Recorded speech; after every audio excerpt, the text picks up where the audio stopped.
축복합니다. 대구 동서교회 성도 여러분, 6월 마지막 주일이 되었습니다.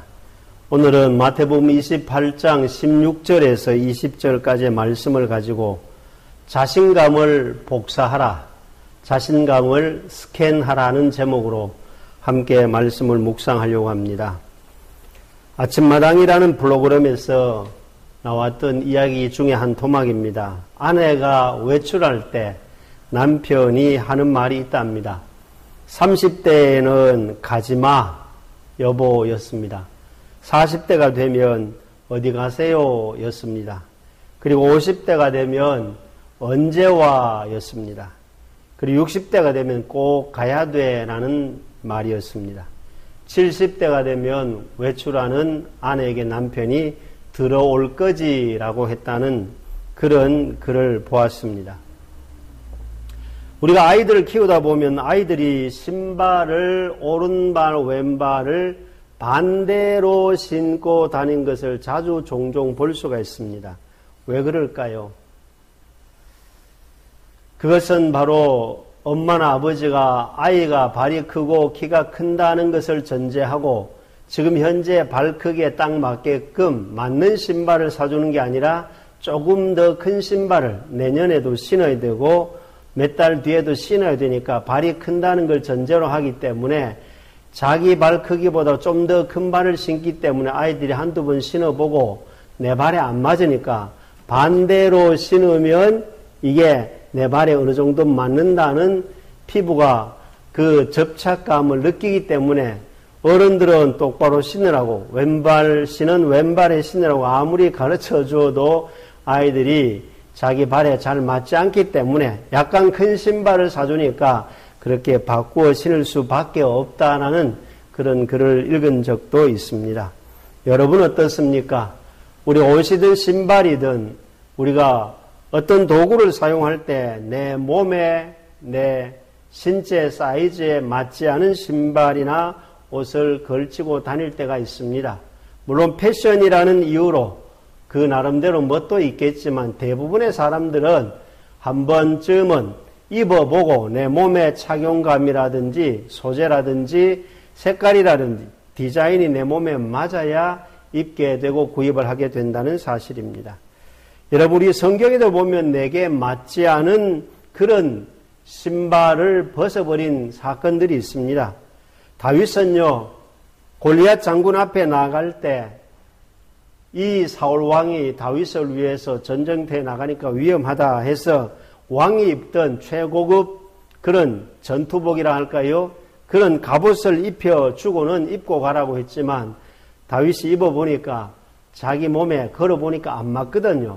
그래서 다윗이 자기 몸에 맞지 않는 사울 왕의 갑옷을 벗어 던져버리고 자기 몸에, 자기 손에, 자기 생활에 익숙한 주머니에다가 돌멩이 몇 개 하고 손에 피부 감각에 늘 익숙했던 막대기 들고 만군의 여호와 하나님의 이름으로 간다 하면서 골리앗 장군을 향해서 나가면서 맞짱 떴을 때 승리하고 돌아오는 하나님의 역사가 기록되어져 있습니다. 바울은 어떻습니까? 예수님 만나기 전에 다메섹 도상에서 주님을 만나기 전에는 대제사장의 공문이 최고였습니다. 그 당시에 대제사장의 공문은 사람 잡는 게 목적이었지만 예수님을 만나고 보니까 사도 바울에게는 이 대제사장의 공문이 자기 생활 체질에, 자기 인격 체질에 맞지 않아서 휴지 조각처럼 버려버립니다. 그리고는 다메섹 사건 이후에 사도 바울은요, 자기에게 맞지 않는 그 대제사장의 공문은 던져버리고 찢어버리고 구겨버리고 이 사도 바울이 그 다음부터는 사람을 줍는 게 목적이 그의 삶의 중심이 되었습니다. 사람을 잡는 게 목적이 아니라 사람을 줍는 것. 다른 말로 말하면 사도 바울이 다메섹 도상에서 예수님을 만나고 난 다음에는 사람을 세우는 게 사도 바울의 삶의 목적이 되었다는 겁니다. 그래서 고린도전서 9장 말씀에 보면 내가 모든 사람에게서 자유로우나 모든 사람에게 종이 된 것은 사도 바울이 모든 사람에게 자유롭게 된 것은 본인은 종이 된 것이다. 그러면서 더 많은 사람을 얻기 위해서 자유롭지만 종이 된다라고 고백하고 있습니다. 그러면서 사도 바울이 하는 말이 뭡니까?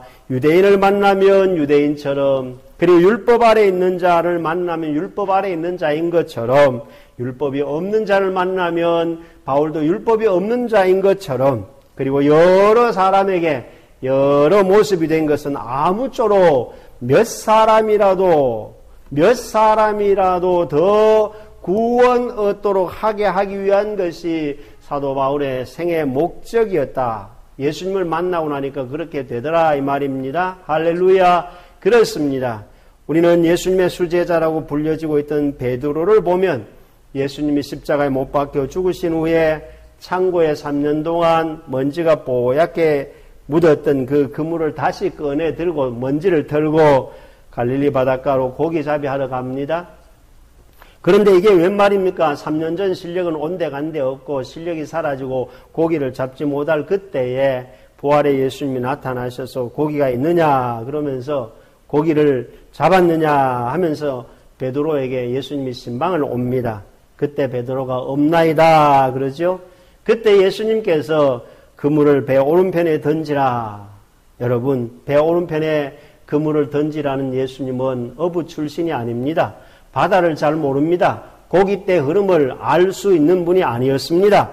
그러나 그 주는 우주 만물을 다스리는 피조물 세계를 다 주관하시는 창조주 하나님과 동등한 위치에 계신 예수님은 그물을 던지고 고기 잡지 못한 베드로에게 배 오른편에 그물을 던지라면서 고기 잡는 그 현장에서 베드로의 마음을 흡족하게 해주었던 예수님의 모습을 볼 수가 있습니다.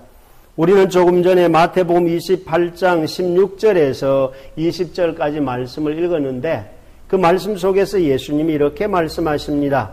예수님께서 나와 말씀하여 이르시되 하늘과 땅과 하늘의 모든 권세를 내게 주셨으니 그러므로 너희는 가서 모든 민족을 제자로 삼아 아버지와 아들과 성령의 이름으로 세례를 베풀고 내가 너에게 분부한 모든 것을 가르쳐 지키게 하라 하시면서 예수님이 우리 마음에 심어준 아름다운 문장 한 구절이 있습니다. 내가 세상 끝날까지 예수님께서 저와 여러분에게 세상 끝날까지 항상 함께 있으리라 하시니라. 할렐루야.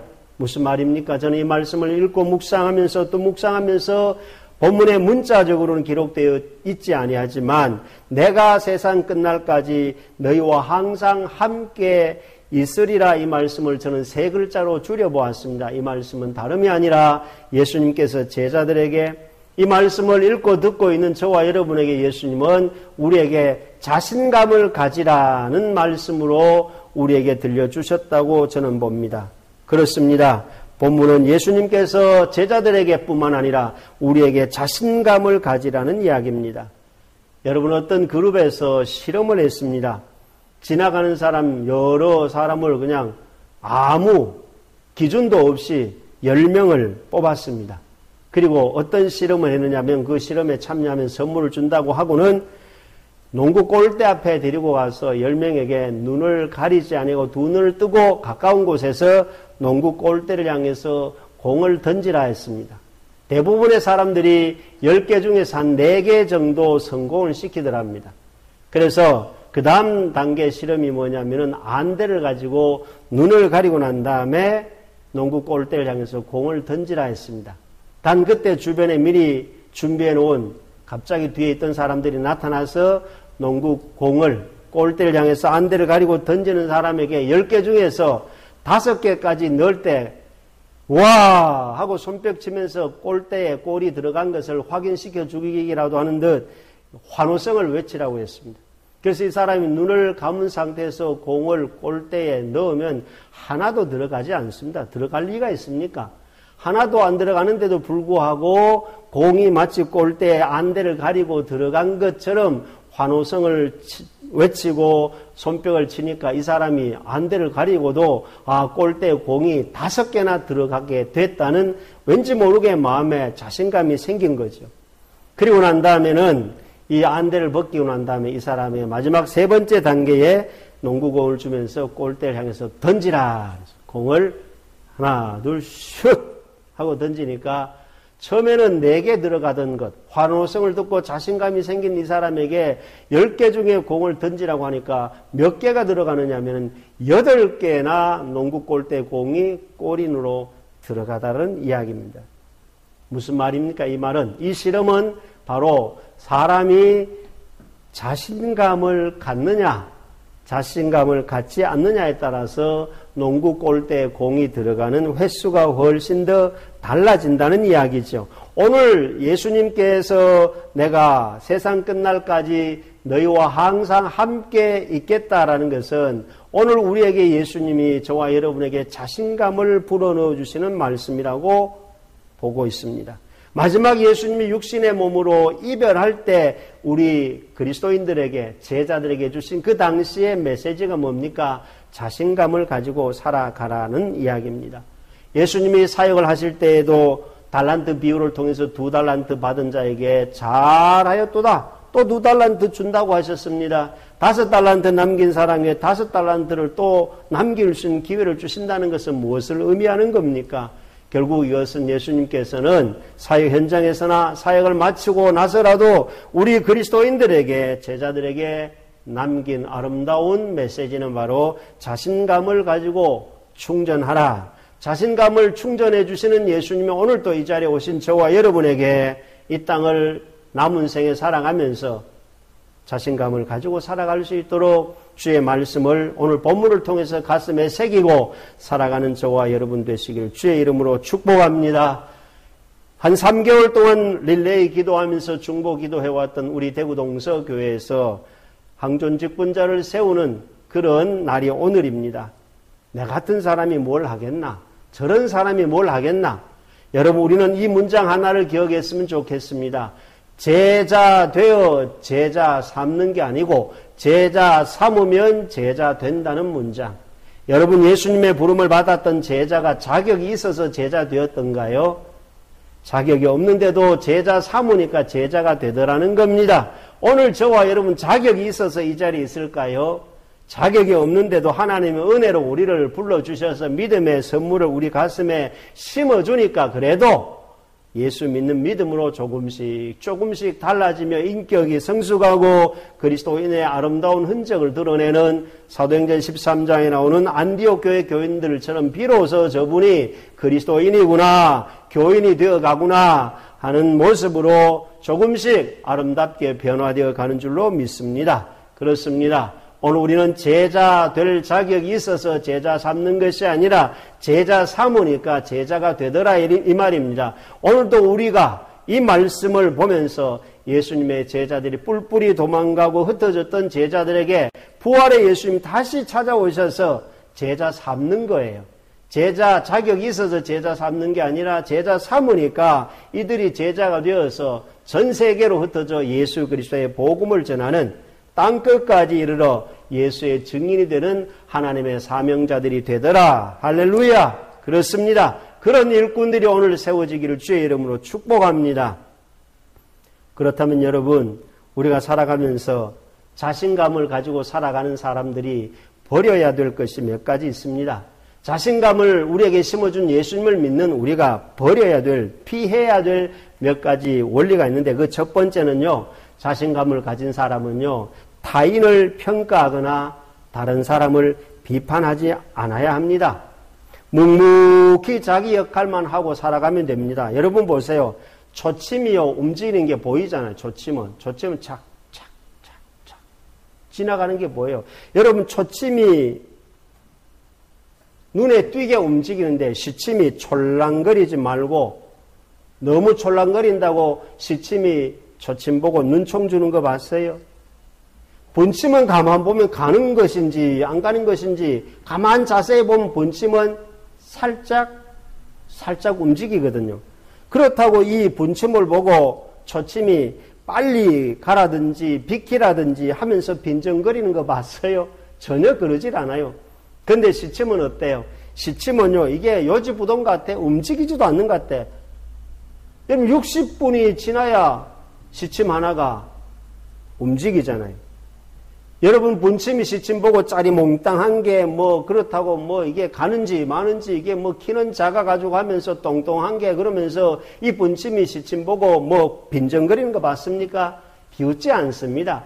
시침은 시침대로, 분침은 분침의 역할을, 초침은 초침대로 묵묵히 자기 역할만 하더라는 겁니다. 할렐루야! 그렇습니다. 중직자가 된다는 것은, 오늘 예수 믿는 그리스도인이 된다는 것은, 자신감을 가진 그리스도인은요, 타인을 향해서 평가하거나 비판하지 않는다는 것입니다. 그리고 여러분 자신감을 가지고 사는 사람은요, 갈등을 피하지 않습니다. 무슨 이야기입니까, 여러분? 갈등은요, 살아가면서 우리 인간 생활 속에 삶의 한 부분이거든요.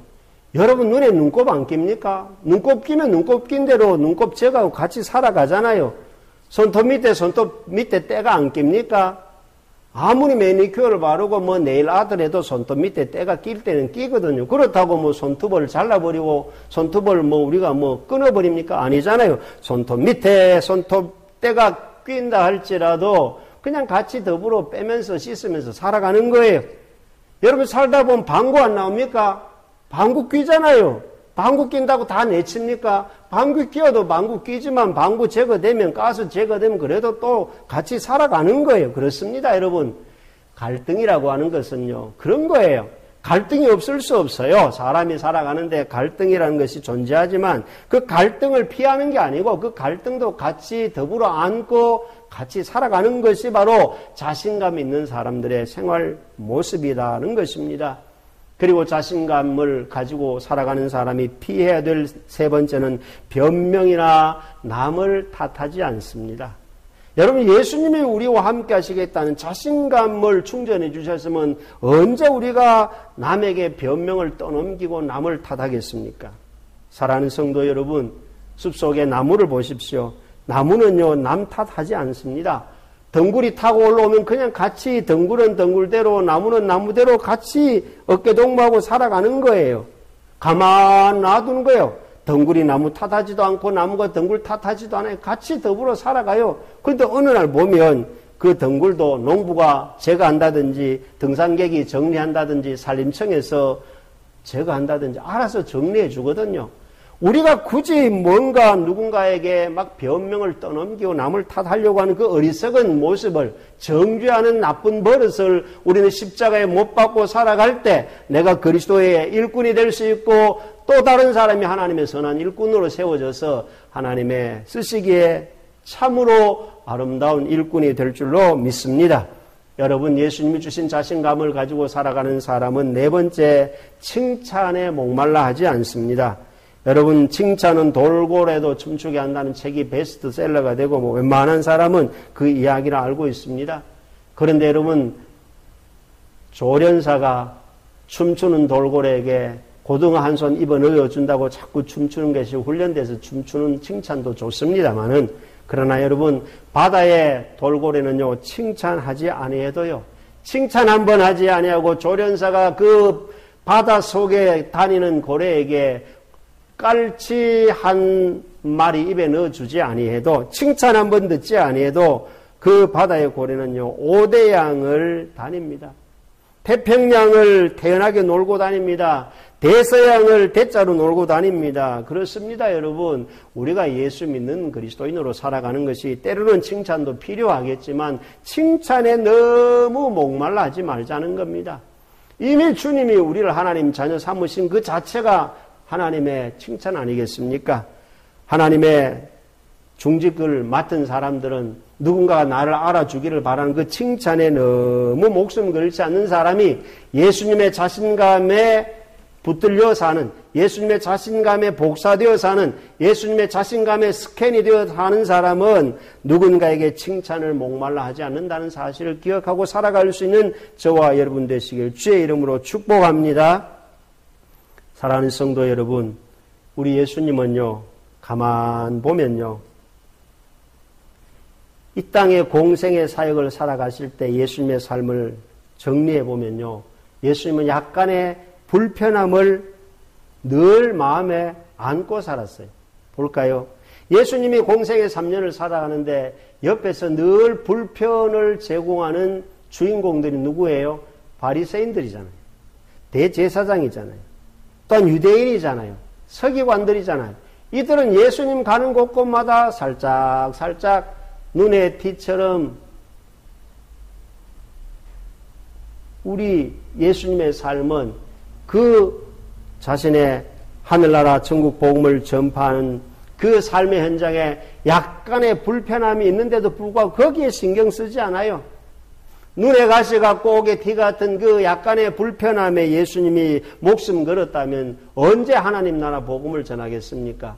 예수님은 그들 보고 비유로 말씀하셨잖아요. 가라지 뽑지 말고 가만둬라. 가라지 가만두면 알곡도 뽑힐 수가 있으니까 알곡이 다 익어서 추수할 때까지는 가라지 손대지 마세요. 왜 그랬을까요? 가라지에 불편함이 있지만 그 불편함을 뽑으려고 하는 게 예수님이 아니셨어요. 하나님은 아니셨어요. 어쩌면 하나님께서 나를 벌써부터 뽑아버리고 싶은 가라지와 같은 존재임에도 불구하고 아직도 한 영혼 더 구원받게 하시려고 가라지 같은 나를 주님은 뽑지 않으시고 가만두고 있는지도 모릅니다. 우리 주님도 뽑지 않은 가라지를 내가 뽑으려고 한다고 뽑혀집니까? 주님은 말씀하십니다. 세상 끝날까지 아직 가라지 너희들이 손대는 거 아니야. 주님이 가라지를 손대지 않고 알곡이 다 익을 때까지 가만두어라. 그러면서 우리에게 남겨주신 예수님의 메시지가 뭡니까? 자신감이거든요.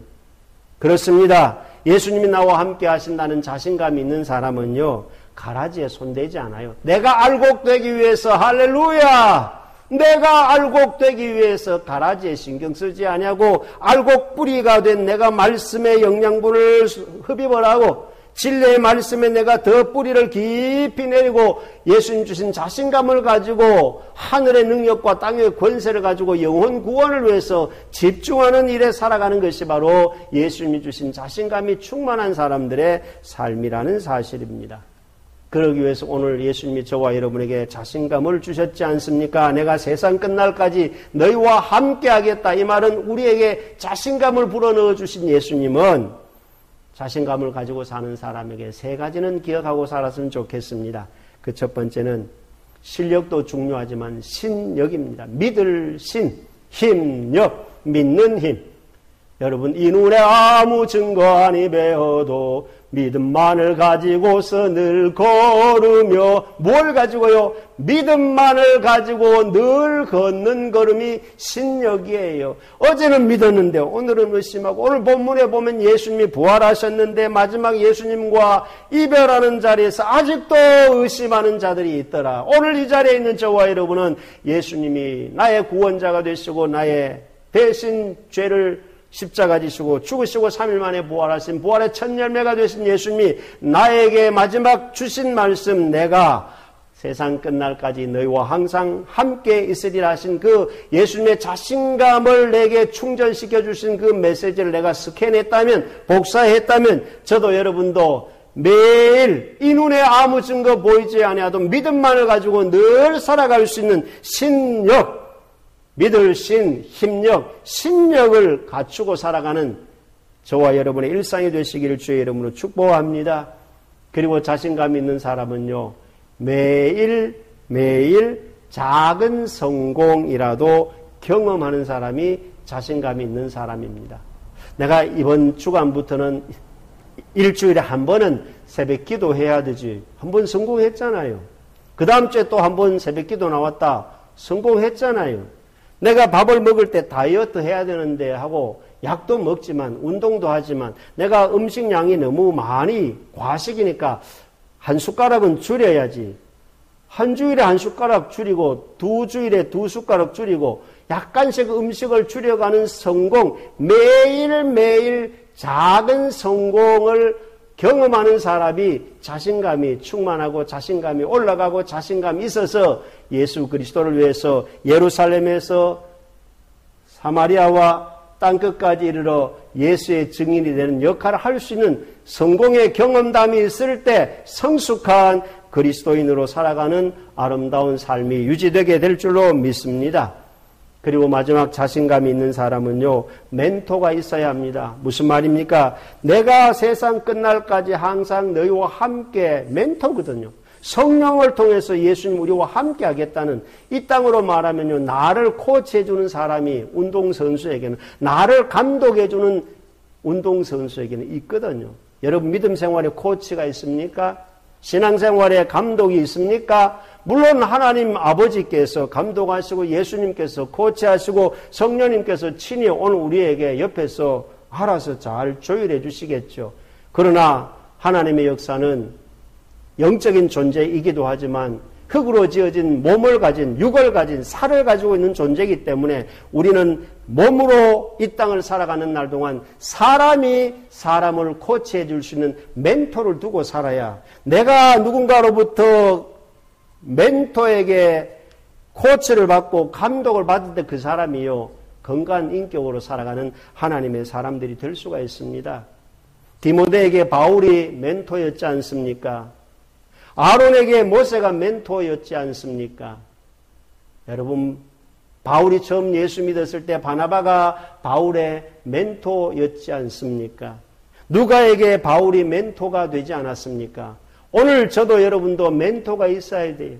그 사람이 자신감을 가지고 주의 일을 할 수 있습니다. 영적으로는 성령이 나의 멘토이지만 이 땅을 사는 날 동안 몸을 가지고 밥을 먹고 사는 우리는 사람이 나에게 멘토 역할을 해줄 수 있는, 나도 누군가가 약간의 성숙한 모습으로 나보다 한 발 늦은 사람에게 부드럽게 멘토해 줄 수 있는 역할을 해줄 수 있는 그 사람이 서로가 만났을 때 자신감을 가지고, 여러분 바울도 주변에 많은 멘티가 있었습니다. 구약 성경에 다윗과 요나단은 서로가 멘토와 멘티 역할을 같이 해주었거든요. 서로가 생명같이 사랑하니까 두 사람이 어쩌면 적과의 동침이 될 뻔한 그런 관계인데, 다윗과 사울은 관계가 막혀 있는데 아들 요나단이 사울 왕의 아들로서 다윗과는 멘티와 멘토가 되면서 서로가 충고해주고 서로가 지지해주면서 함께 더불어 하나님 나라 역사를 써내려가는, 할렐루야! 그렇습니다. 오늘 저도 여러분도 자신감을 내게 주신 영적인 멘토가 성령이지만 육적인 몸을 가지고 살아가는 저와 여러분에게 누군가가 내게 멘토할 때 알겠습니다, 예 하는 사람이 하나님 앞에 쓰임받는 일꾼이 될 수 있어요. 할렐루야! 그런 일꾼이 오늘 여기에서 공동의회를 통해서 세워질 때 하나님의 뜻이 이 땅에 이루어져 가고 42년의 역사 속에 아름다운 흔적이 있었지만 이제 40년 이후에 내 인생과 이 교회 공동체는 더 한 단계 업그레이드 된, 그야말로 하나님이 보시기에 더 귀한 일, 큰일 맡겨도 되겠다 싶은 사람들이 세워지는 오늘 공동의회가 되어서 자신감을 가지고 주님 맡겨주신 사명 잘 감당하는 저와 여러분 되시기를 예수님의 이름으로 축복합니다. 아멘.